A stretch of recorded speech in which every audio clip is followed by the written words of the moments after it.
She understood the brutal logic of his world. If Marco lived, Silvio died. And if Silvio died, she was dead too. Silvio looked at her, really looked at her. He saw the acceptance in her eyes. She wasn't judging him. She wasn't terrified of the monster he was about to become. She had helped him find the monster. He walked back to the island, closing the distance between them. He stopped inches from her. The heat of his body was palpable. "You found what I couldn't," he said softly. "You saw the pattern." "I look for the things that don't fit," she said. He reached out, his hand cupping her cheek. His thumb brushed over her cheekbone, rough skin against soft. It was the most intimate contact they had shared since the crash, charged with electricity. "I told you to leave," he whispered. "That night at the motel, I told you to run." "I don't run," Lauren said, leaning slightly into his touch, her heart hammering against her ribs. "No," Silvio murmured, his thumb tracing the line of her jaw. "You don't.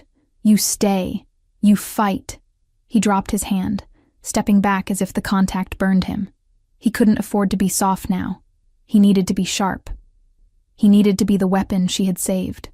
"Marco is hosting the Unity Gala on Saturday," Silvio said, his voice shifting back to business, though his eyes lingered on her lips for a fraction of a second too long. "It's a charity ball. All the families will be there. The Russians, the Irish, the cartel representatives. He's going to use it to announce his succession. He's going to announce he's the new Dawn," Lauren clarified. "Yes, in front of everyone. It's the perfect stage." Silvio walked back to the laptops.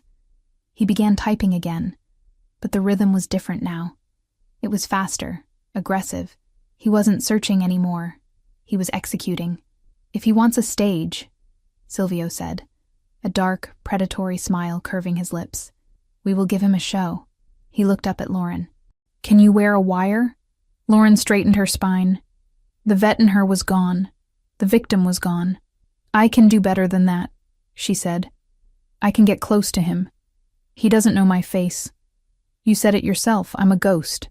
"It's dangerous," Silvio warned. "If he suspects, he won't," Lauren said. "Because he's looking for a Mafia soldier. He's not looking for a woman in a ball gown."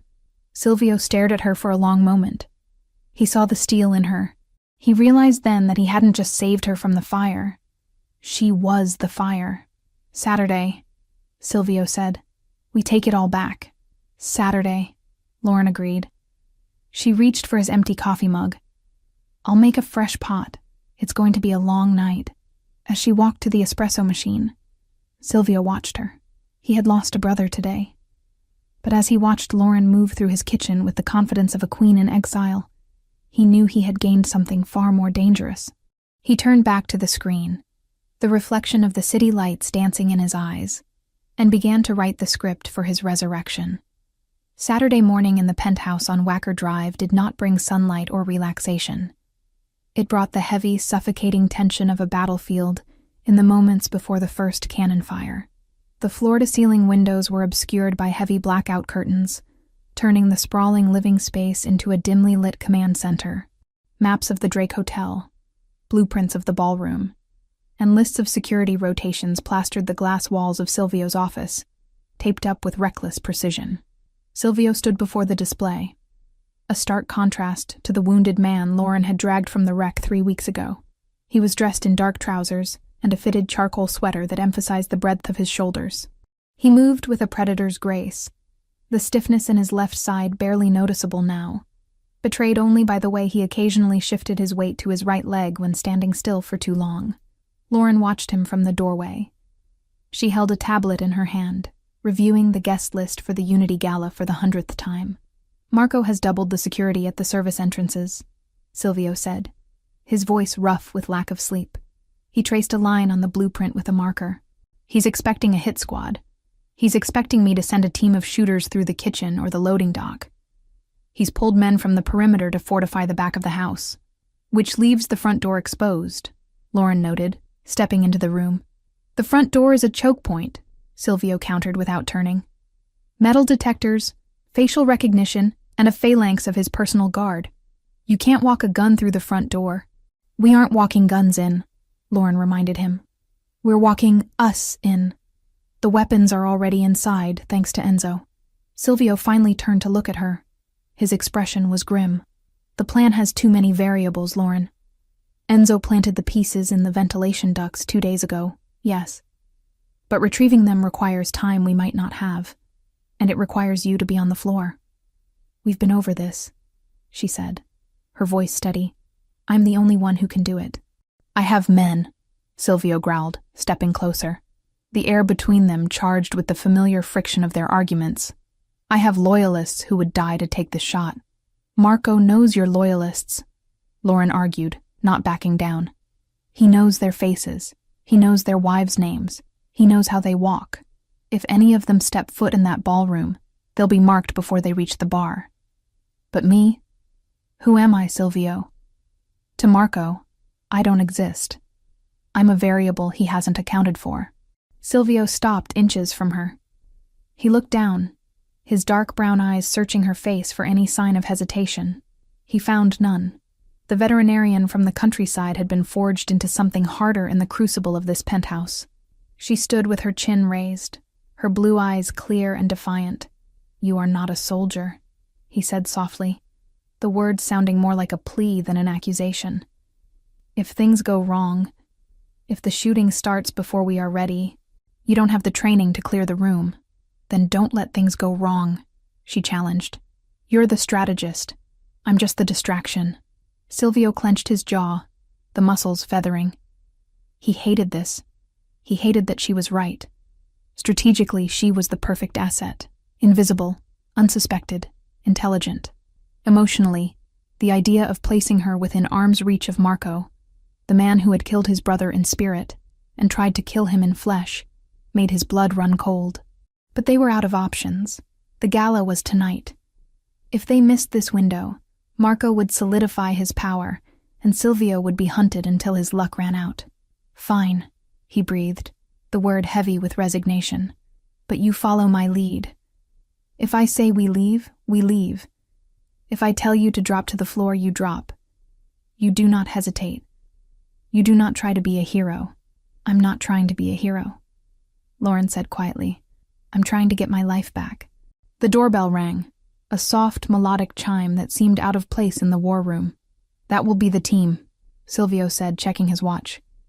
I had Enzo send a styling crew. If we are walking through the front door, we need to look like we own the building. Lauren felt a flutter of nervousness in her stomach. A styling crew? For a tactical insertion? Camouflage, Lauren, Silvio corrected. In the jungle, you wear green. In high society, you wear silk and diamonds.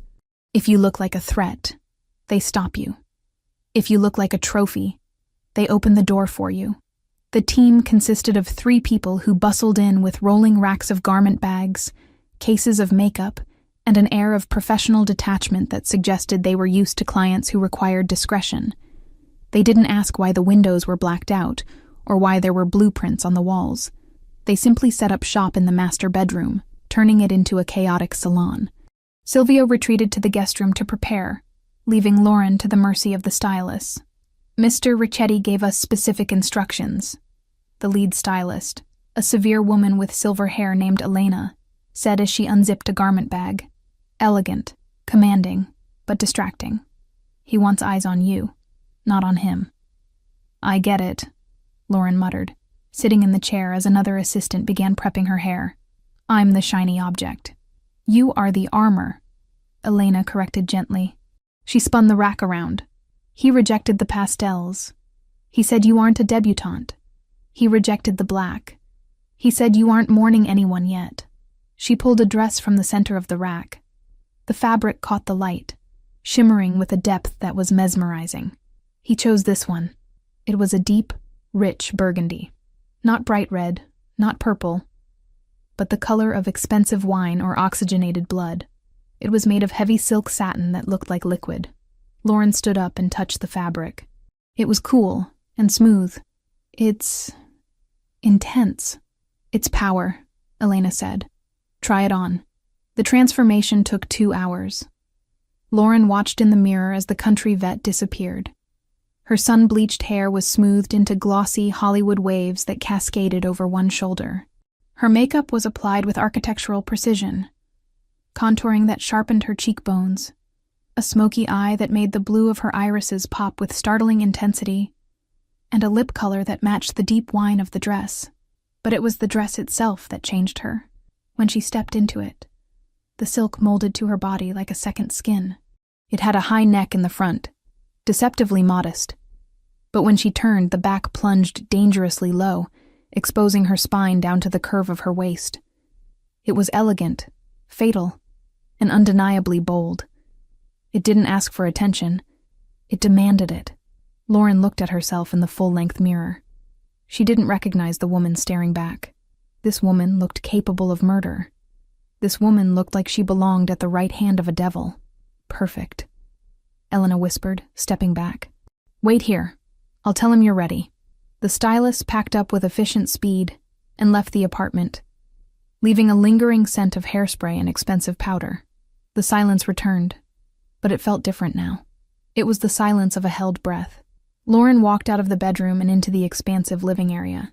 The lights had been dimmed for the evening. Silvio was waiting for her by the window, his back to her. He was wearing a tuxedo. It was cut to perfection, accommodating the holster he undoubtedly wore beneath the jacket.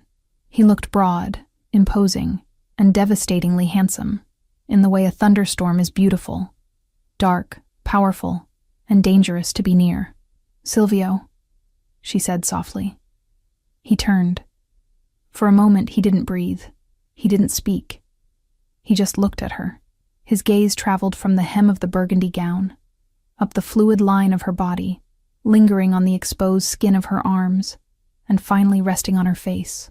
It wasn't just desire in his eyes, though there was plenty of that, a raw, burning hunger that made Lauren's knees weak. It was reverence. It was the look of a man seeing a weapon he hadn't realized was loaded. He walked toward her, his movements slow, deliberate. He stopped a foot away, afraid to touch her, afraid to break the image.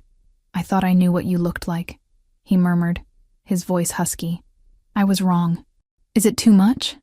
Lauren asked, feeling suddenly exposed despite the high neckline. The color is a warning, Silvio said. It tells them exactly what you are. And what am I? Dangerous, he whispered. He reached into his pocket and pulled out a long velvet box. He didn't hand it to her. He opened it. Inside lay a necklace that made the breath catch in her throat. It was a string of rubies, dark and pigeon blood red, set in heavy platinum with diamonds scattered like stars between them. This belonged to my mother, Silvio said, his voice dropping an octave. She wore it only when my father had to meet with the 5 families. It was her way of showing them that the Ricchettis did not bow. Silvio, I can't, Lauren started, terrified by the weight of the history in his hands. This is priceless. It is protection. He interrupted gently. In our world, jewelry is a language. If you walk in there wearing this, the old guard will know. They will know you are under my direct protection. It tells them that to touch you is to declare war on me. He stepped behind her. Lauren lifted her hair, exposing the vulnerable nape of her neck. She felt the cold metal of the necklace settle against her skin, heavy and substantial. Then she felt his warm, rough fingers fumbling slightly with the clasp. His breath ghosted against her bare shoulder, sending a shiver racing down her spine. There, he whispered, his hands lingering on her shoulders for a moment before dropping.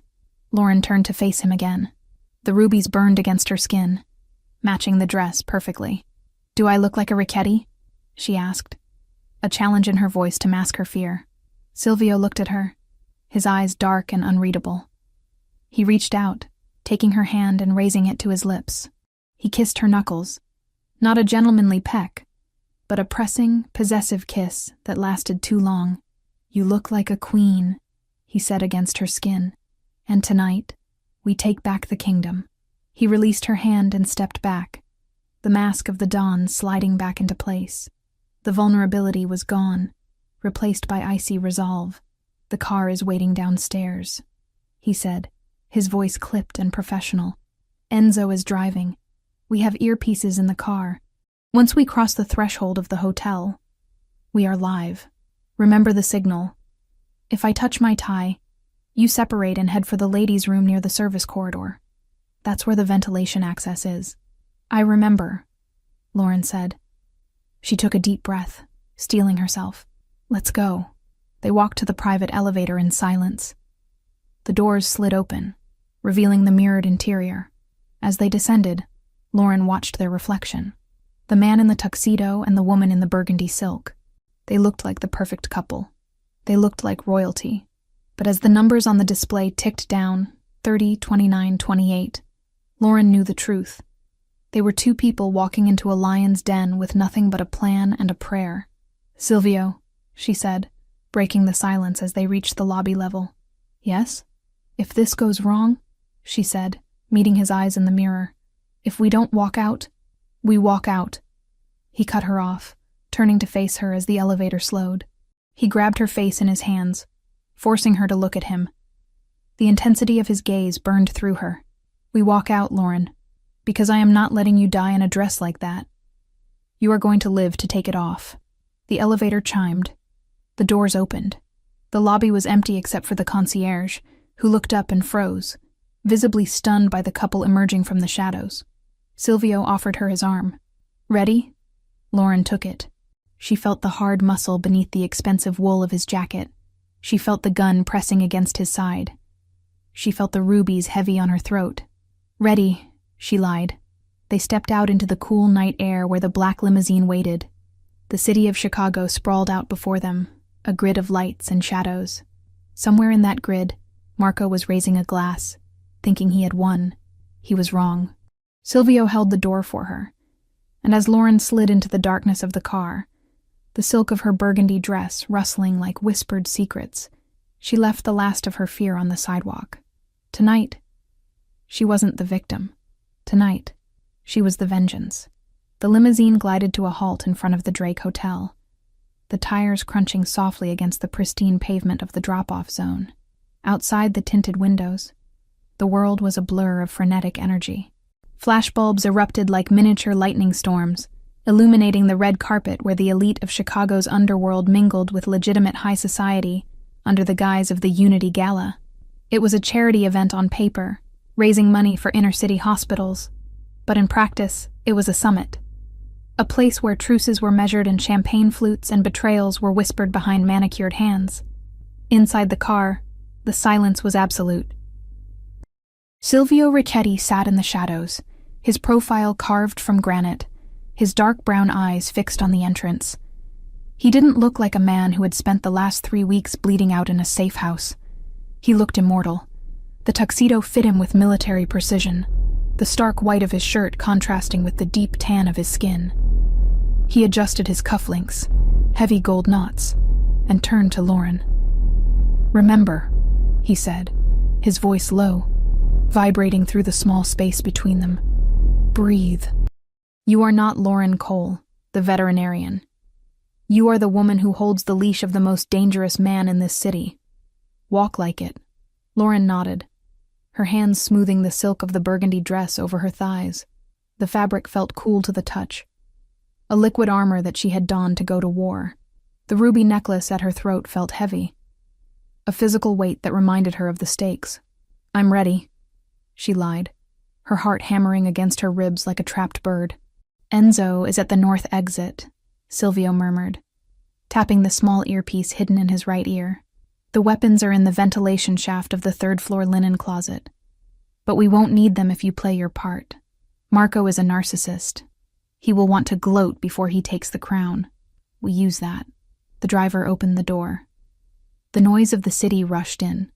Shouts of photographers, the murmur of the crowd, the distant wail of a siren. Silvio stepped out first. He buttoned his jacket, scanned the perimeter with a single, sweeping glance, and then turned to offer his hand to her. Lauren took it.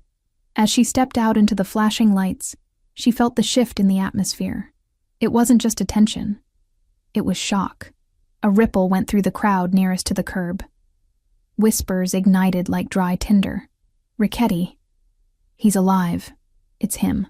They walked up the red carpet, not rushing. Silvio moved with a predatory grace that forced people to part before him. He didn't acknowledge the cameras. He didn't acknowledge the stunned gasps of the lower-level mobsters who had spent the last week jockeying for position in his absence. He kept his hand firmly on the small of Lauren's back, a gesture that was possessive, protective, and unmistakably claiming. When they reached the heavy gold doors of the Gold Coast room, the security detail, men hired by Marco, froze. They recognized Silvio.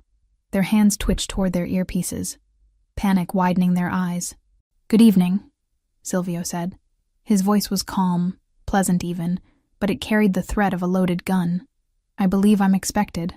The lead guard swallowed hard, his face draining of color. He stepped aside without a word. They entered the ballroom. If the sidewalk had been chaotic, the ballroom was a masterpiece of orchestrated opulence. Crystal chandeliers the size of small cars hung from the gilded ceiling, casting a warm, honeyed glow over hundreds of guests. A string quartet played something classical and soothing in the corner, fighting a losing battle against the hum of conversation. Then, Silvio stepped into the light. The reaction was instantaneous. It started near the doors and spread outward like a shockwave. Conversations died mid-sentence. Glasses were lowered. The music faltered as the cellist looked up and missed a beat.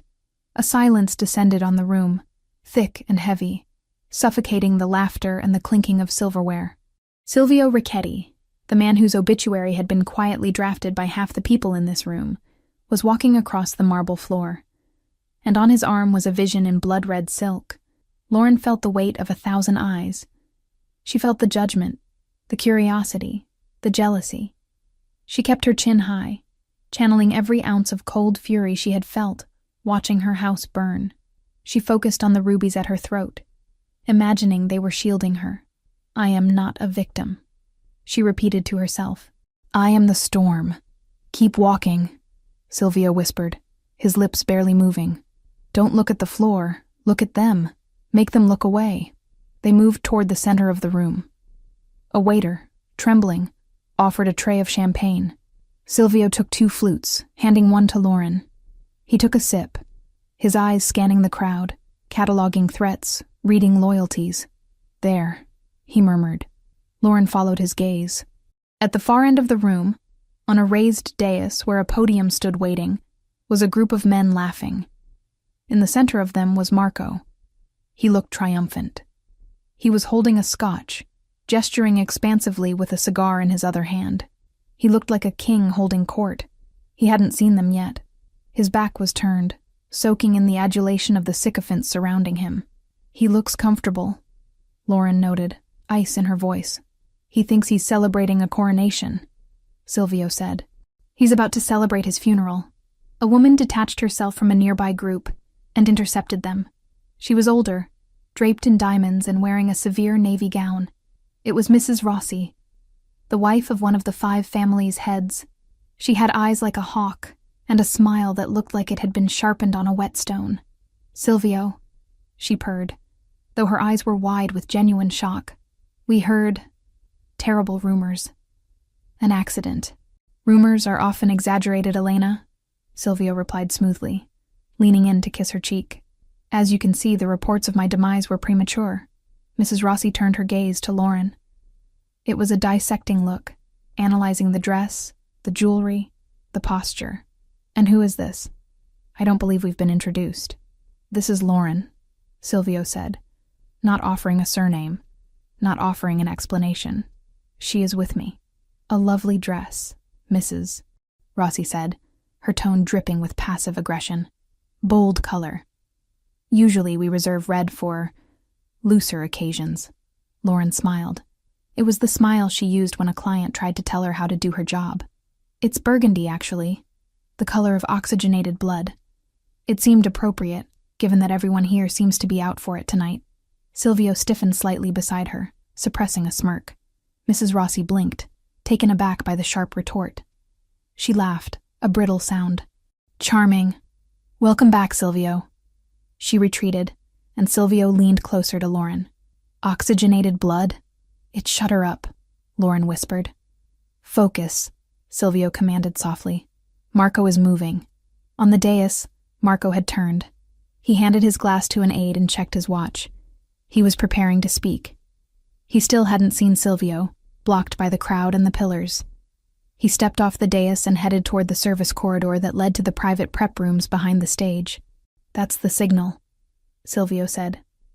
He adjusted his tie. A subtle movement, barely a brush of his fingers against the silk knot. "Go." Lauren didn't hesitate. She didn't say goodbye. She simply turned and melted into the crowd, moving in the opposite direction of Silvio. Silvio stood alone in the center of the room. He let the crowd see him now. He let the whispers grow. He waited. Lauren navigated the sea of tuxedos and gowns. She moved with purpose, heading toward the ladies' room that was situated near the service entrance. Her heart was pounding so hard she thought it might bruise her ribs. She reached the hallway, checking over her shoulder. The coast was clear. Instead of entering the restroom, she slipped past the door and into the narrow service corridor. It was cooler here, smelling of industrial cleaner and stale coffee. She pressed her back against the wall, listening. The earpiece in her ear crackled. "I'm in position." Silvio's voice came through, clear and calm. "He's in the green room, 2 guards outside. You need to get to the ventilation grate in the pantry next door. It shares a wall." "I'm moving," Lauren whispered. She found the pantry door. It was unlocked. She slipped inside. It was a small room stacked with crates of wine and linens. High on the wall, near the ceiling, was the vent. Lauren hiked up her silk dress, not caring about the cost. She climbed onto a crate of Pinot Noir, balancing precariously in her heels. She pulled the small directional microphone Enzo had given her from her clutch purse. It looked like a compact mirror. She pressed it against the vent. Voices drifted through, muffled at first, then clearer as she adjusted the frequency. "Nervous, Marco? You're sweating." A rough voice. "Unknown." "I'm not nervous." Marco's voice. Arrogant, impatient. "I'm ready." "Is the transfer complete?" "The Albanians want the second half," the rough voice said. "They said the job was messy. The house burned, but they didn't find the body." Lauren's breath hitched. She pressed the device harder against the metal grate. "The body is ash," Marco snapped. The car exploded. The house burned to the foundation. "There's nothing left of Silvio Ricchetti but dental records, and I made sure those vanished from the dentist's office last week. He's dead. The transfer goes through as soon as I leave that stage." "And the girl?" the voice asked. "The vet?" "Collateral," Marco dismissed. "If she was in the house, she's dust. If she wasn't, she's a nobody. Who cares? She's a loose end that tied itself. Now hand me the speech. It's time to accept the burden of leadership." Lauren's hand shook. She had it. The confession. The confirmation of the hit. The dismissal of her life as dust. "Did you get it?" she whispered into her comms. "Crystal clear," Silvio's voice replied. It was the voice of the Reaper. "Get out of there, Lauren. Go back to the floor. Stay near the exit." "I'm coming out," she said. She jumped down from the crate, smoothing her dress. She slipped out of the pantry and back into the service corridor. She walked briskly toward the ballroom, her heart racing. She re-entered the Gold Coast room just as the lights dimmed. A spotlight hit the stage. "Ladies and gentlemen," a voice announced over the PA system. "Please welcome the acting head of the Ricchetti family, Mr. Marco Conti." Polite applause. It was thin, uncertain. The room knew something was wrong, but they didn't know what yet. Marco stepped into the spotlight. He looked impeccable, projecting a somber gravitas. He approached the microphone, adjusting it with both hands. He looked out at the darkened room, unable to see the faces clearly. "Friends," Marco began, his voice dripping with rehearsed sorrow. "We gather tonight under a shadow. As many of you know, we have suffered a tragic loss. My brother, my mentor, Silvio." He paused for effect, hanging his head. It was a masterful performance. "Silvio was a man of vision," Marco continued, "and though he was taken from us too soon, by a tragic accident on a rainy road, his vision must survive. It falls to me, with a heavy heart, to carry that torch." From the back of the room, near the sound booth, Silvio signaled the technician. A man Enzo had paid triple his annual salary to look the other way for 5 minutes. "Carrying a torch is difficult," Silvio's voice boomed over the speakers, cutting Marco off mid-breath. Marco froze. He looked around, confused. What? Is this a tribute? No. Silvio's voice continued, but this time it wasn't live.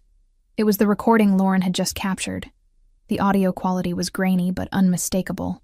The body is ash. The car exploded. The house burned to the foundation. He's dead. The transfer goes through as soon as I leave that stage. The ballroom went deathly silent. The recording continued. And the girl, the vet, collateral. She's a loose end that tied itself. Marco stood on stage, his face draining of blood until he looked like a wax figure. He gripped the podium, his knuckles white. He looked up at the sound booth, panic flaring in his eyes. Then the spotlight moved. It swung away from the stage and swept across the floor, searching. It stopped in the center of the room. Silvio Ricchetti stood there. He held a glass of champagne in one hand, the other tucked casually in his pocket. He looked up at the stage, his expression bored, almost disappointed. You never could improvise, Marco, Silvio said. He didn't need a microphone. His voice carried through the stunned silence of the room. Marco stumbled back from the podium. It's a trick, a deep fake. He's dead. I look very alive for a ghost, Silvio said, taking a slow step forward. The crowd parted. They scrambled to get out of the way, creating a wide, clear path between the true Don and the usurper. Security! Marco screamed, pointing a shaking finger at Silvio. Remove him! He's an imposter! The security guards, the men Marco had paid, looked at Silvio. They looked at the calm, lethal confidence radiating off him. They looked at Marco, sweating and screaming on stage. In the Mafia, you don't bet on the hysterical man. You bet on the quiet one. The lead guard crossed his arms and stepped back against the wall. He did nothing. No one is coming, Marco, Silvio said, walking closer. His footsteps on the marble echoed like gunshots. You paid them with my money, but they know whose money it really is. Marco pulled a gun. It was a small silver pistol he had hidden in his waistband. A desperate, foolish move. Screams erupted from the crowd.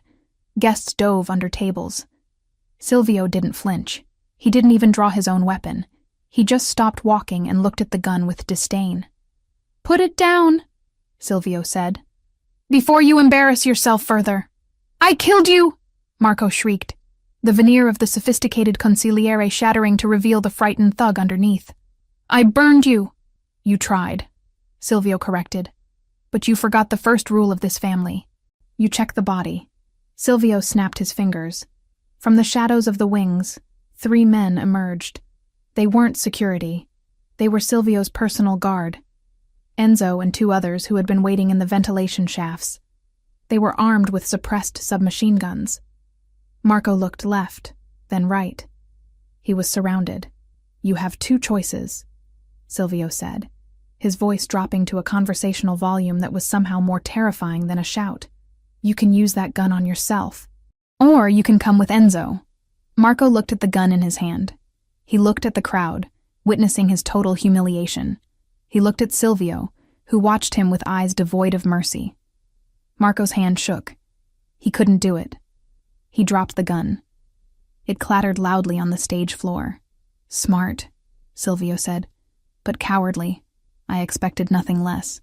Enzo and the guards moved in. They didn't behead him. They didn't shoot him. They grabbed him by the arms and dragged him off the stage like a piece of unwanted luggage. Marco kicked and screamed, begging for the council to intervene. But the other dons watched in stony silence. The omertà had been broken. Marco was a rat and a failure. There was no sanctuary for him here. As Marco was hauled through the exit, Silvio stepped up onto the stage. He picked up the microphone Marco had abandoned. He looked out at the room, at the terrified socialites, the calculating mob bosses, the waiters frozen with their trays. My apologies for the interruption, Silvio said smoothly. There was a pest infestation. It has been handled. He raised his glass. To family. The room hesitated for a heartbeat. Then, slowly, terrifyingly, the applause started.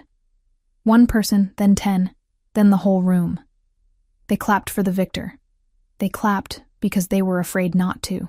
To family, someone shouted. Silvio drank. He didn't smile.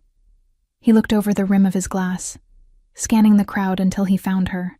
Lauren was standing near a pillar, half hidden by the shadows. She was trembling. She had seen violence before, animals fighting, nature's cruelty. But she had never seen this. She had never seen a man dismantle another human being's life with just words and a recording. She saw the way the room bowed to him. She saw the absolute, terrifying power he wielded. He wasn't a hero. He was a monster who had learned to wear a tuxedo, and she was the one who had opened the gate for him. Silvio's eyes locked onto hers. Across the ballroom, the connection was electric, heavy with adrenaline and blood. He nodded to her, a barely perceptible dip of his chin. "We did it." Lauren touched the ruby necklace at her throat. It felt colder now. She raised her own champagne glass, her hand shaking slightly, and took a sip. The wine tasted like vinegar. The words she'd heard through the hotel vent, collateral, dust, echoed under the applause, riding the heat of the spotlights and the smell of cordite. The music started again. The quartet played a waltz, frantic to cover the awkwardness of an attempted coup. The chatter resumed, louder and more manic than before. The world of the Mafia spun on, indifferent to the man who had just been dragged to his death. Silvio stepped off the stage and began to walk toward her. The crowd parted for him again, but this time they bowed their heads. He was the king of Chicago, risen from the ashes, and as he closed the distance, Lauren realized with a jolt of clarity that the dangerous part wasn't the car crash, or the fire, or the traitor. The dangerous part was that she didn't want to run away. She wanted to see what he would do next. "Dance with me," Silvio said when he reached her. It wasn't a question.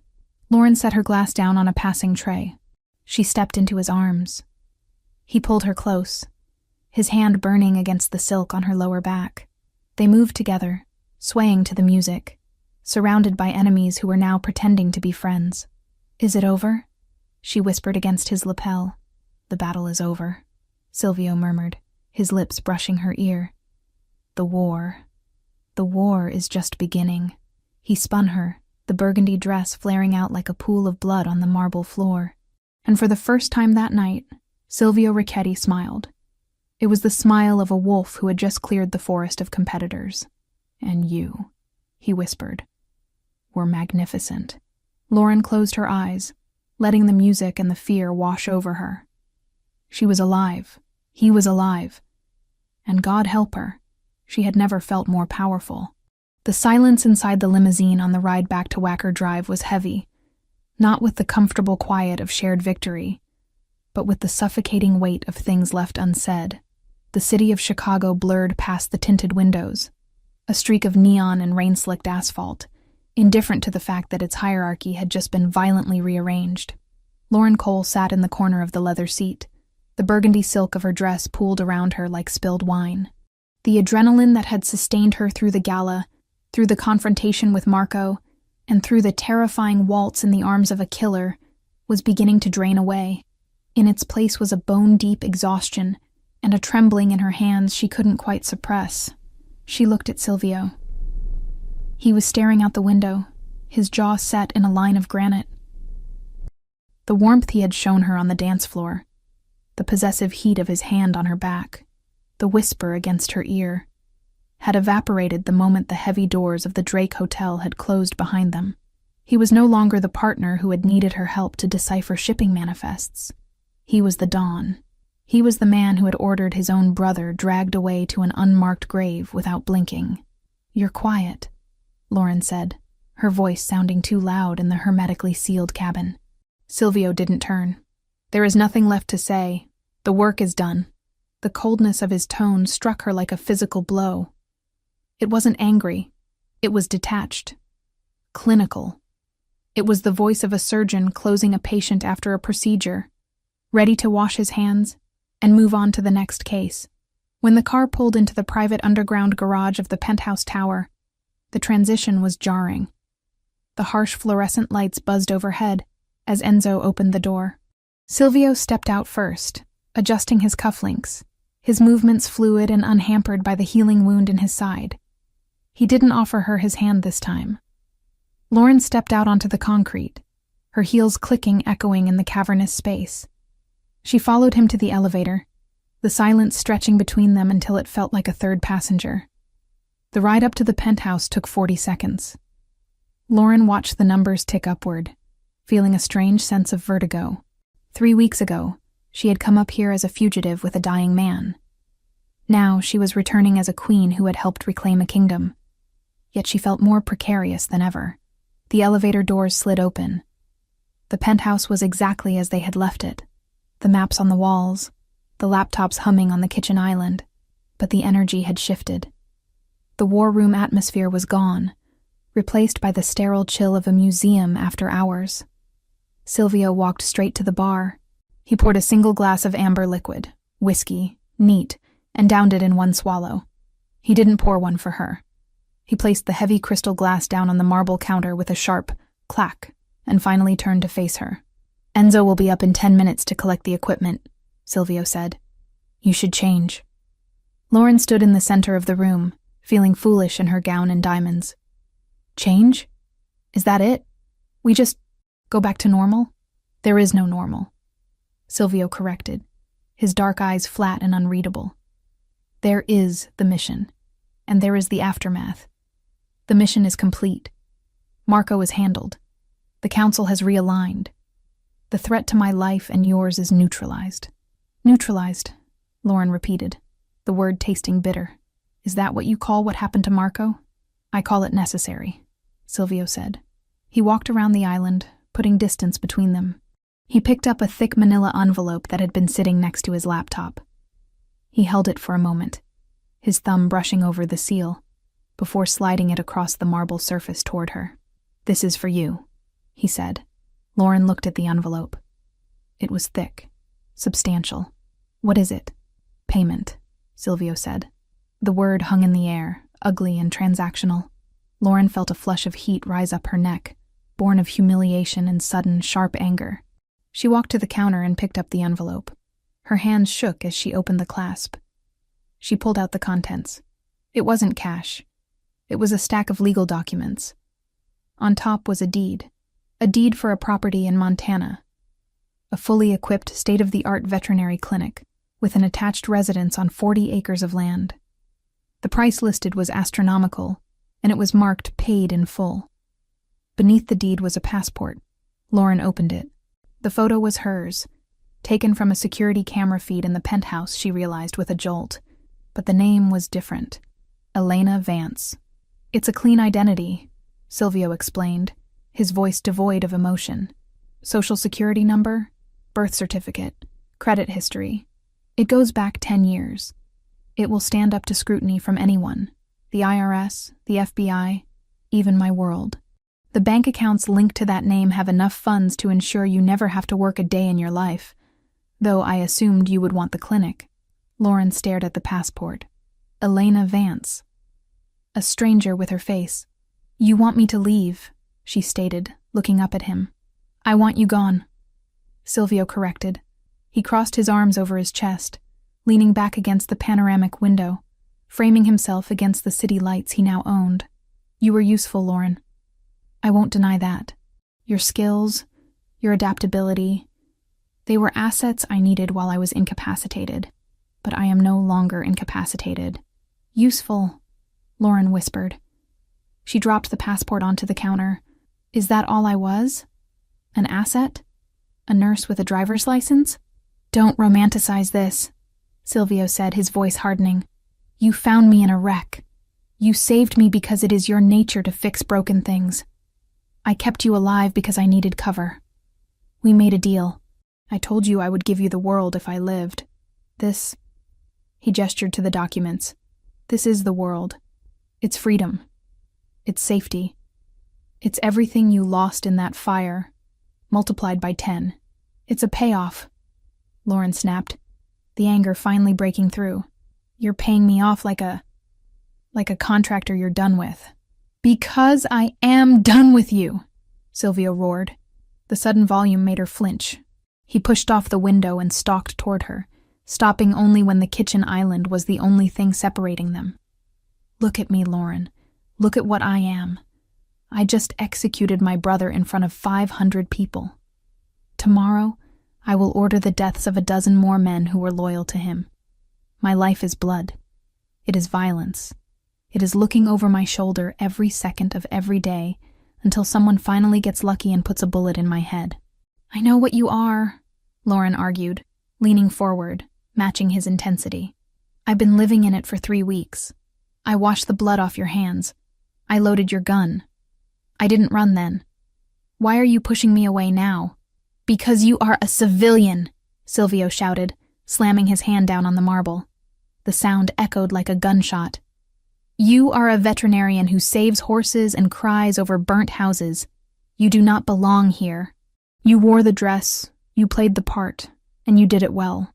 But the play is over. The curtain is down. He took a breath, his chest heaving. When he spoke again, his voice was dangerously quiet. You are a liability, Lauren. A weakness. Every enemy I have, and I have made new ones tonight, will look for a way to hurt me. And they will see you. They will see the way I looked at you on that dance floor. And they will come for you to get to me. So let them come, Lauren said, her voice shaking with a bravery that was bordering on recklessness. We handled Marco. We can handle... No. Silvio cut her off. I handled Marco. You survived him. There is a difference. I cannot run an empire if I am constantly worried about keeping you breathing. I cannot be what I need to be if I have a conscience sleeping in my bed. He looked at her with eyes that were cold, dead, and utterly convincing.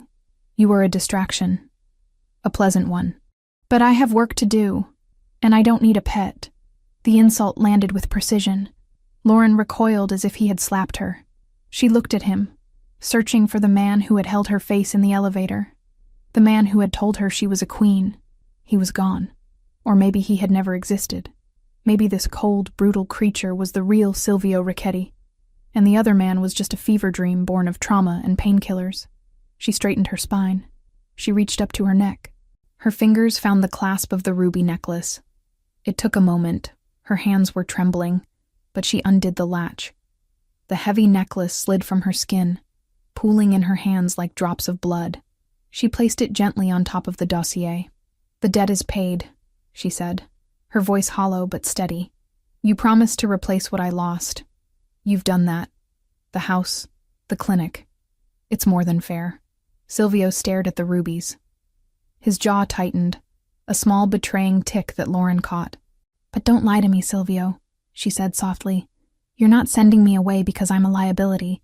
You're not sending me away because I'm a pet. She walked around the island until she was standing right in front of him. He didn't retreat, but his body was rigid, every muscle coiled tight. You're sending me away because you're terrified, she whispered. You're terrified that if I stay, you might actually feel something other than hate. You're scared that I make you human. And in your world, being human gets you killed. Silvio didn't speak. He didn't blink. He just stared at her, his face a mask of stone. Take the deal, Lauren, he rasped finally. Take the ticket. Take the life. And get out of my city. I will, she said. I'm not stupid. I know when I'm not wanted. And I know when a patient is terminal. She stepped back, creating a chasm between them that felt wider than the miles to Montana. I'll be gone in the morning, she said. I assume Enzo will drive me to the airport? The plane is waiting at a private airfield, Silvio said, turning his back to her to pour another drink he didn't need. It leaves at 6 a.m. Don't miss it. I won't. Lauren turned and walked toward the guest room. She didn't slam the door. She closed it quietly, with a soft click that sounded like the final beat of a heart. Inside the room, the silence was deafening. Lauren leaned against the door, sliding down until she hit the floor. She didn't cry. She had cried enough in the truck. She just sat there, listening to the hum of the city outside, clutching the deed to a life she hadn't asked for, given by a man she was terrified she might have loved. In the main room, Silvio Ricchetti gripped the edge of the bar until his knuckles turned white. He stared at the ruby necklace on the counter. He reached out, his hand hovering over the gems, shaking slightly. He didn't pick them up. He couldn't bear to touch the warmth her skin had left on the metal. It's better this way, he whispered to the empty room. You're safe. He drank the whiskey. It burned, but not enough to numb the hole in his chest where his heart used to be. The morning came with a gray, relentless drizzle, fitting for a funeral or a departure. Lauren was awake long before the sun. She packed the few things she had. The clothes Silvio had bought her, the documents, the memories she couldn't leave behind. She left the burgundy dress hanging in the closet, a ghost of the woman she had been for one night. She walked out into the living area at 5:45 a.m. Silvio was there. He was sitting in the armchair facing the window, dressed in a fresh suit, reading a newspaper. He looked impeccable, untouched by the night. "The car is downstairs," he said without looking up. "Okay," Lauren said. She hesitated, her hand on the handle of her suitcase. "Silvio." He lowered the paper slowly. He looked at her. His eyes were tired, red-rimmed, betraying the nonchalance of his posture. "Thank you," she said. "For saving my life. We are even," he said. "Goodbye, Elena." He used the fake name. It was a deliberate cruelty, a way to sever the tie completely. He was telling her that Lauren Cole was dead, buried in the ashes of the farmhouse. Lauren flinched, but she nodded. "Goodbye, Silvio." She walked to the elevator. She pressed the button. When the doors opened, she stepped inside and turned around. Silvio hadn't moved. He was staring at his paper, or pretending to. He didn't look up as the doors began to slide shut. Lauren watched the sliver of the penthouse disappear. The last thing she saw was his hand, gripping the paper so hard the paper tore. Then the doors closed, and she was dropping. Down, down, down, away from the sky, away from the power, back to the earth where she belonged. Up in the penthouse, the moment the elevator mechanism clicked, signaling her descent, Silvio threw the glass of whiskey he had been nursing against the far wall. It shattered with a violent crash. Amber liquid and crystal shards sprang across the map of Chicago. He stood up and walked to the window, pressing his hand against the glass, looking down at the street 30 stories below. He watched as the black SUV pulled out of the garage and merged into the early morning traffic, heading west. Heading away, he watched until the taillights were swallowed by the rain and the distance. "Be safe, Piccola," he whispered to the glass. He turned back to the room. It was huge. It was luxurious. It was the seat of absolute power in the city. And it was completely, devastatingly empty. Silvio Ricchetti walked to his desk. He sat down. He pulled a stack of files toward him, the list of Marco's associates who needed to be purged. He uncapped his pen. The king was back on his throne, and he had never felt more like a prisoner. The wind in Montana had a different voice than the wind in Chicago. In the city, the wind screamed against glass and steel, angry and trapped. Here, in the vast, white silence of the valley, it howled with a lonely, ancient sorrow that seeped through the walls of the clinic and settled deep in Lauren Cole's bones. 4 months. It had been 122 days since she had walked out of the elevator on Wacker Drive, leaving behind a shattered glass of whiskey and a man who had looked at her like she was a ghost he was trying to exorcise. Time hadn't really moved since then. It still lived in the smell of gasoline and wet drywall whenever she closed her eyes, in the memory of the way he'd looked at her as if trying to exorcise a ghost instead of the woman who had dragged him back from the edge. Lauren, or Elena Vance as the locals knew her, stood in the sterile operating theater of the clinic Silvio had bought for her. It was a magnificent facility, over-equipped and overfunded, a diamond dropped in the middle of cattle country. The heated floors, the digital X-ray machines, the recovery stalls padded with memory foam. It was every veterinarian's dream, and it felt exactly like what it was. A golden cage. She finished wrapping the leg of a border collie that had gotten tangled in a barbed wire fence. The dog, a stoic creature named Buster, thumped his tail weakly against the stainless steel table. "You're good to go, buddy," Lauren whispered, scratching him behind the ears. "Stay away from the fence lines, okay?" She carried the dog out to the waiting room where an old rancher named Mr. Henderson was twisting his hat in his hands. He looked at Lauren with the same mixture of gratitude and curiosity that everyone in town seemed to have. Who was this woman who appeared out of nowhere with unlimited funds and hands that could stitch a vein with surgical precision? "What do I owe you, Miss Vance?" Mr. Henderson asked, reaching for a worn leather wallet. "Nothing," Lauren said, the standard answer she gave everyone. "Put it on the tab." There was no tab. There was no billing system.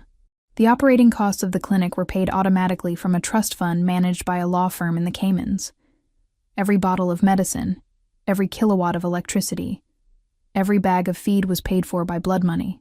She was washing Silvio's conscience one healed animal at a time.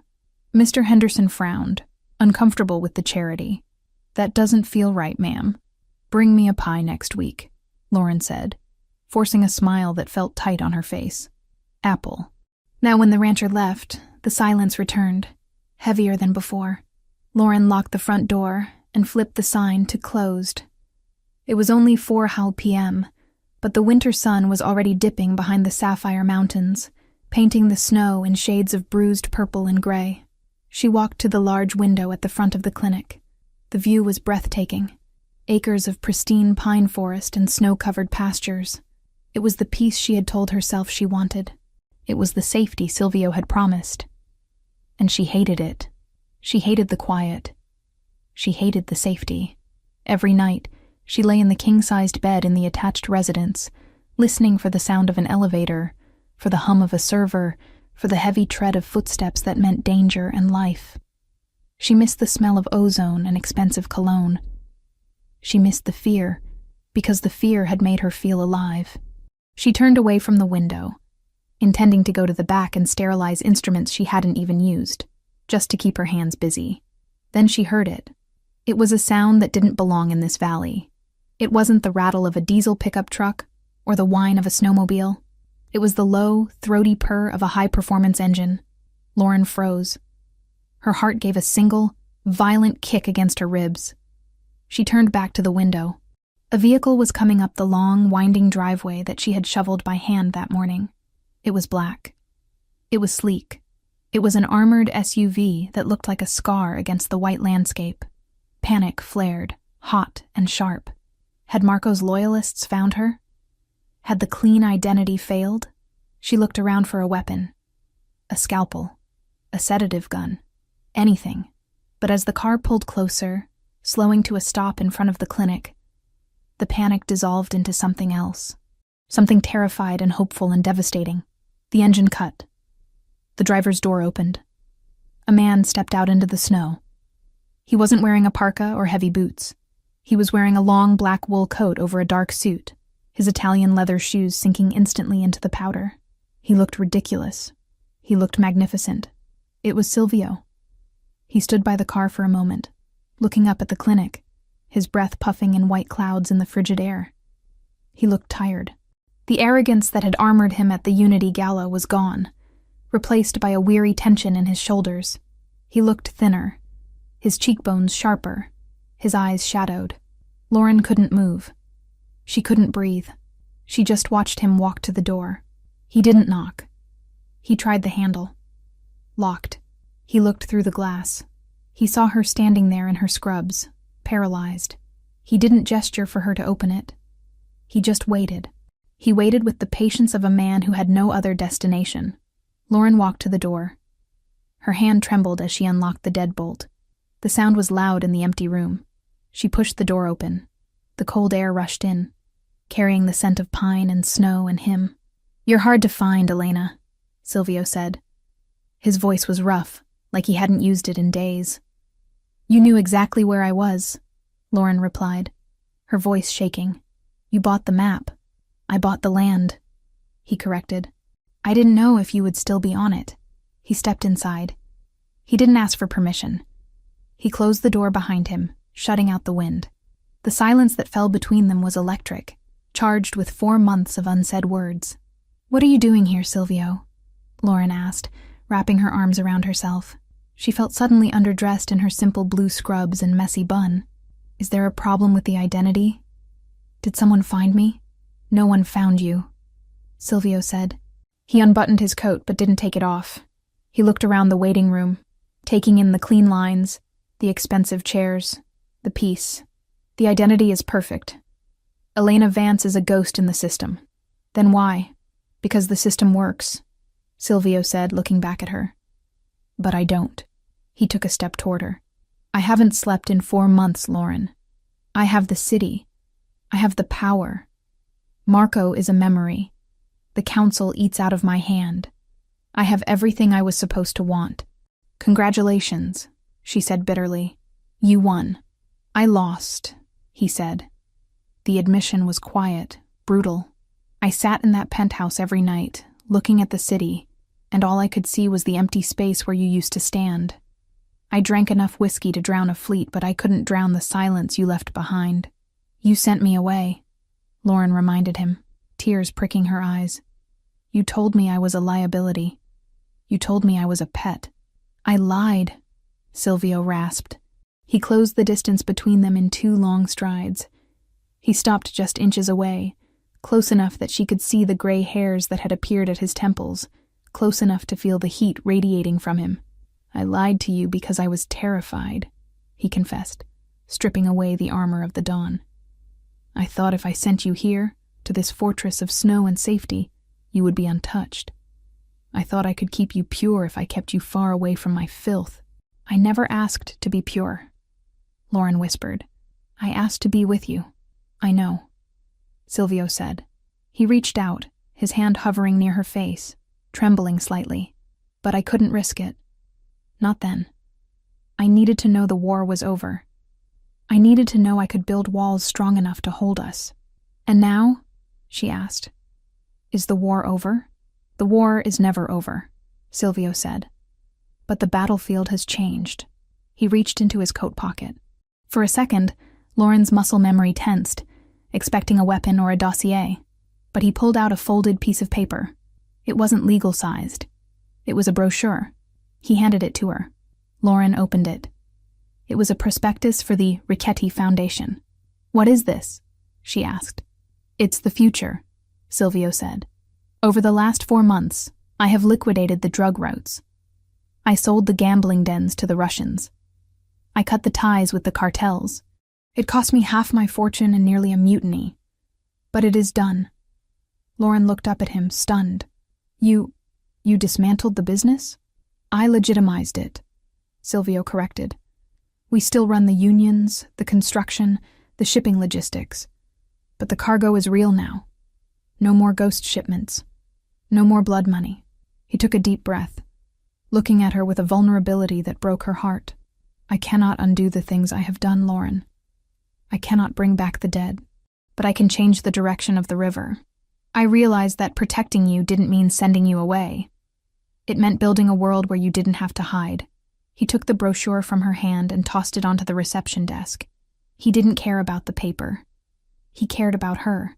I don't want a pet, he said, his voice dropping to a growl. And I don't want a liability. I want a partner. I want someone who can look at a spreadsheet and see the lies. I want someone who can stand in a room full of sharks in a burgundy dress and make them afraid to bleed. He reached out and finally touched her. His warm hand cupped her jaw, his thumb brushing away a tear she hadn't realized had fallen. I came here to ask you a question, he said. And if the answer is no, I will walk out that door, get in my car, and you will never see me again. I will leave you to this peace you hate. What is the question? Lauren breathed, leaning into his touch. My soul is black, Lauren, Silvio whispered. I have done terrible things. I am stubborn, I am dangerous, and I am damaged. But I am yours, if you will have me.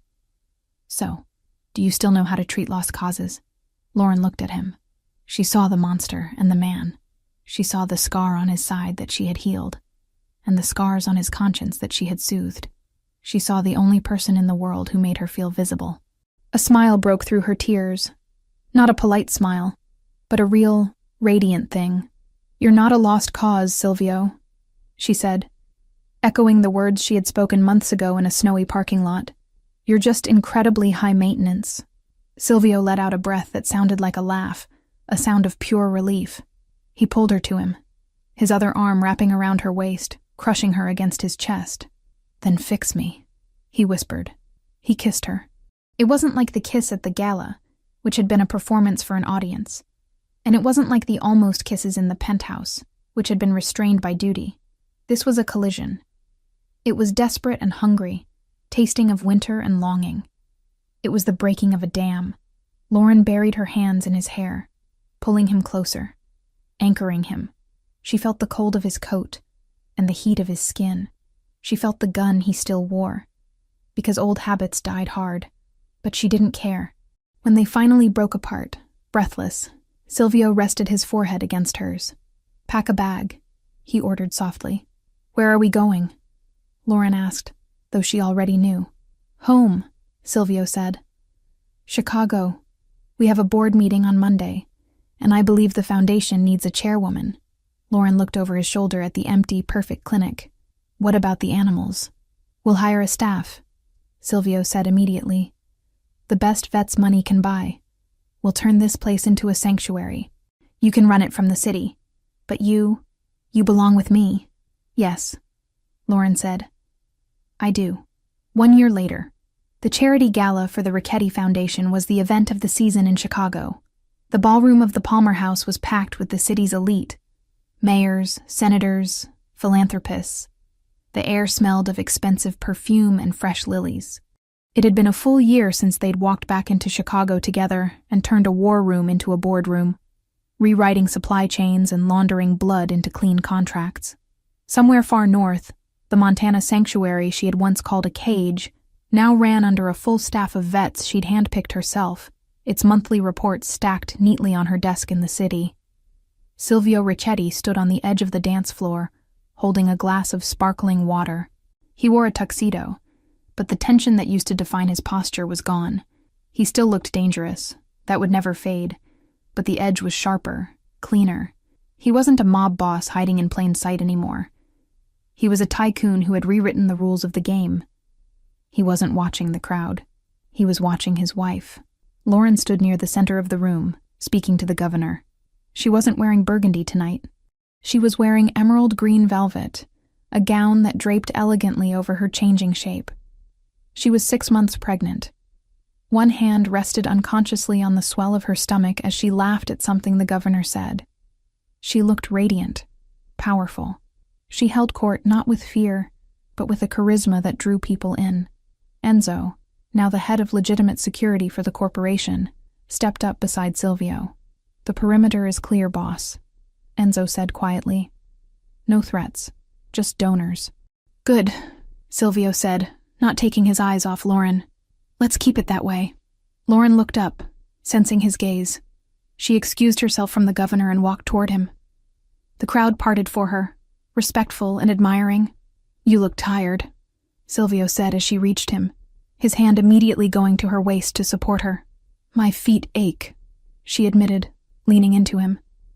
"And your son is using my bladder as a trampoline." Silvio smiled, a genuine expression that reached his eyes. He placed his large hand over hers on her stomach. "He has my energy," Silvio said. "He has your stubbornness," Lauren corrected. "He refused to move for the ultrasound tech for 20 minutes.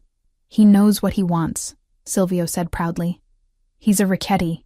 He's a Cole," Lauren countered, "which means he's going to be smart enough to stay out of trouble. We can hope," Silvio murmured.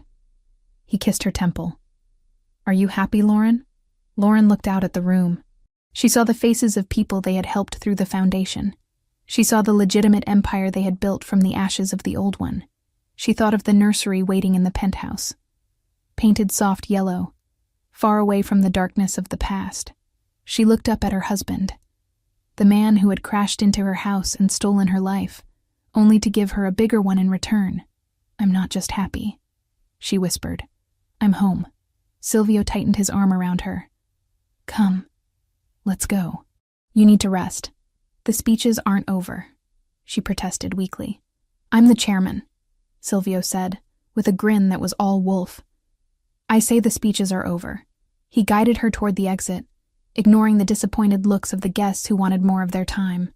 They walked out of the ballroom, past the security, and into the cool Chicago night. The car was waiting.